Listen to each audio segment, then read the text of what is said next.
Varietas ini yang saya kembangkan Bapak Ibu, varietas Marakot ya, Kasturi Marakot. Terus dengan populasi 11.000. Yang kedua, untuk tanaman ubinya di sini kami kembangkan varietas Gatotkaca.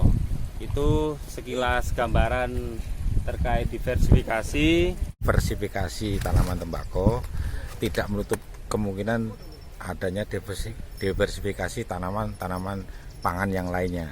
Nah, ini tujuannya adalah mengantisipasi ketika komoditas utama yang dihasilkan itu, satu mungkin karena bencana alam, kedua faktor harga jatuh, sehingga komoditas yang lainnya itu bisa mengangkat daripada harga untuk menutupi kerugian. Beda halnya dengan yang tanaman monokultur. Kalau monokultur ketika harga jatuh, aduh kasihan petani sebagai pelaku usaha taninya ini. Terkait dengan alam yang sudah tidak bisa dipastikan musimnya, harapannya ke depan terkait dengan peningkatan daripada sumber peningkatan ketahanan pangan. Nah, tentunya ya harus ada dilakukan dam atau kegiatan-kegiatan diversifikasi tanaman pangan kepada para petani, khususnya pelaku usaha di bidang pertanian. Ini yang terpenting, karena ke depan yang jelas harapannya bisa dikembangkan ke daerah-daerah yang lain. Tentunya tidak hanya diversifikasi ini dengan ubi jalar, tapi juga dengan komoditas-komoditas yang lain, termasuk tanaman pangan.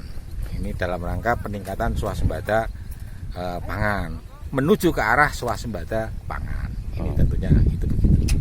Gimana kalau diversifikasi dengan tanaman horti nih Pak? Kalau diversifikasi tanaman horti bisa saja terjadi. Artinya tembakau dengan horti bisa, tomat bisa, tapi perlu dipahami karena tomat atau mungkin cabai ini adalah sefamili. Khawatirnya terjadi, artinya itu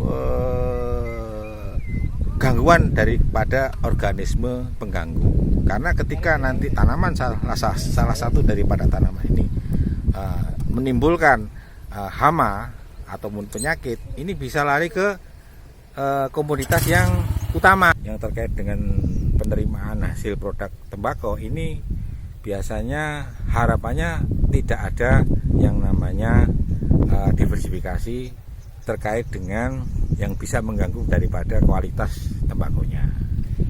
Gimana Pak, kalau di Temanggung kan dataran tinggi tuh Pak ya. Kan sayuran dataran tinggi diversifikasi lahan dengan horti dataran tinggi Pak. Apa Lumajang mau ikut Temanggung Pak? Nah, ini hanya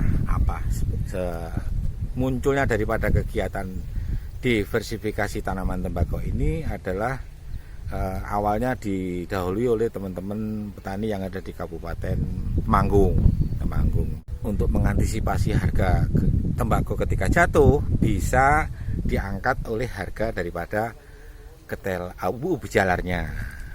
Nah, tentunya ubi jalar itu yang mempunyai nilai ekonomi yang tinggi, sepertinya cilembu dan sejenisnya itu. Tapi di sini Gatotkaca. Ke depan bisa dilakukan dengan cilembu, karena cilembu memang harganya lebih tinggi ketimbang ubi-ubi jalar yang jenis lainnya. Untuk tanaman tembakau di Lumajang memang sudah lama terjadi sinergi kemitraan antara perusahaan pergudangan tembakau dengan para petani. Nah, insya Allah di situ ada semacam komitmen bersama bahwasanya ketika petani difasilitasi oleh perusahaan, memang produksinya mau nggak mau sudah ada ikatan dalam hal pembelian. Jadi pasarnya sudah jelas begitu. Beda kalau dengan kabupaten-kabupaten yang lainnya. Ya memang ada yang namanya belum terjadi kemitraan atau belum ada sinergi antara perusahaan dengan pemerintah setempat dalam arti dinas pertanian dan kelompok tani.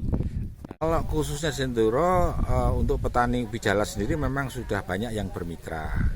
Dalam arti pasarnya insya Allah sudah begitu jelas, termasuk di daerah Pasru. Nah, ini.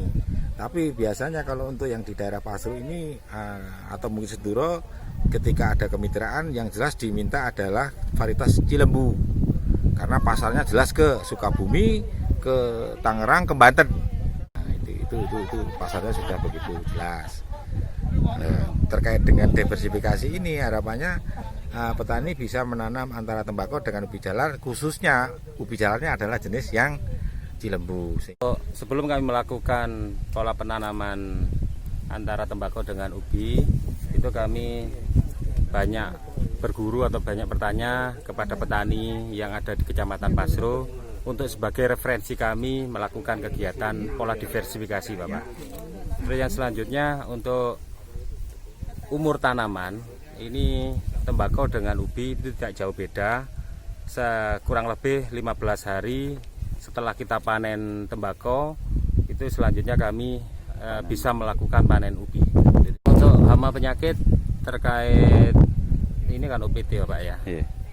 Itu alhamdulillah karena kita berdekatan dengan tanaman hortikultura di sini seperti cabai besar ya dan terong, itu kami bisa mengantisipasi dengan pestisida atau bahan organik yang kemarin kami bisa memproduksi sendiri Bapak.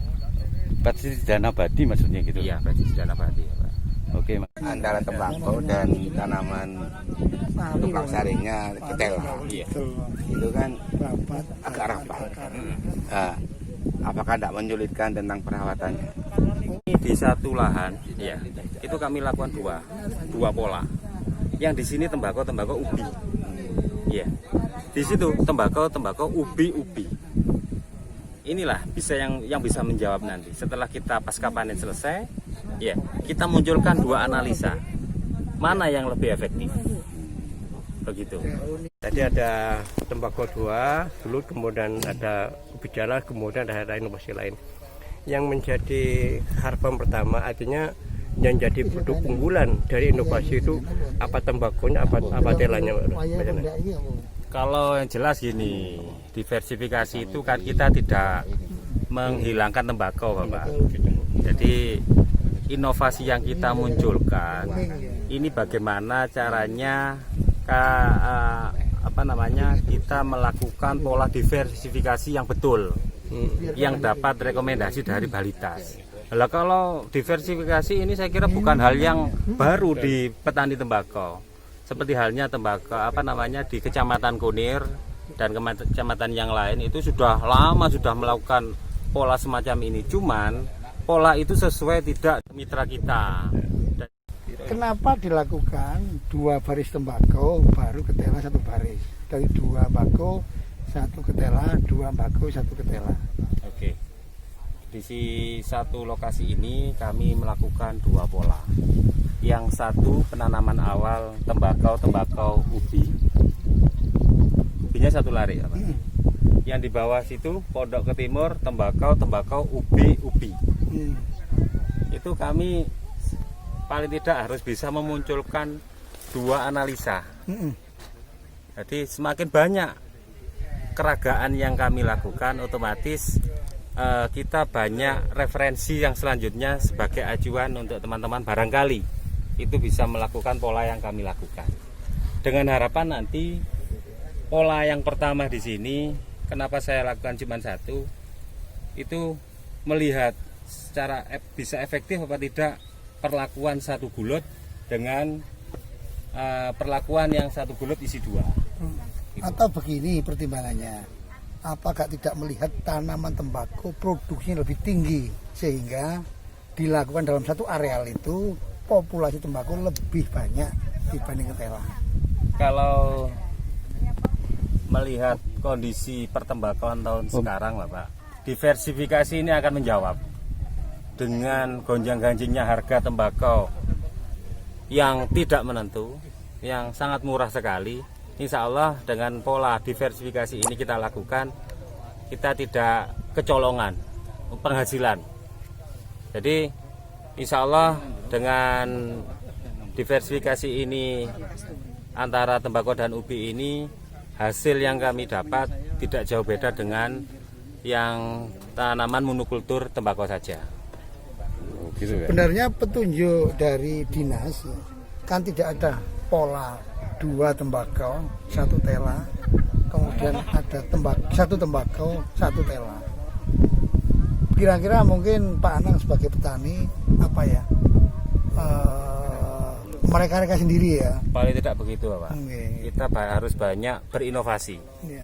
Paling tidak jangan kita berharap apa yang kita peroleh dari dinas, tetapi ya harus kita memberikan, inilah kita sajikan dari petani untuk dinas. Ya, artinya contoh petani maju itu kan begitu, banyak inovasi. Banyak inovasi. Artinya informasi dari dinas, kok ini dinas itu, nah, sehingga gak percaya, dengan tidak percaya itulah di lapangan baru dilakukan inovasi. Ya, ternyata alhamdulillah di Pak Anang ini insya Allah berhasil melihat pertanaman.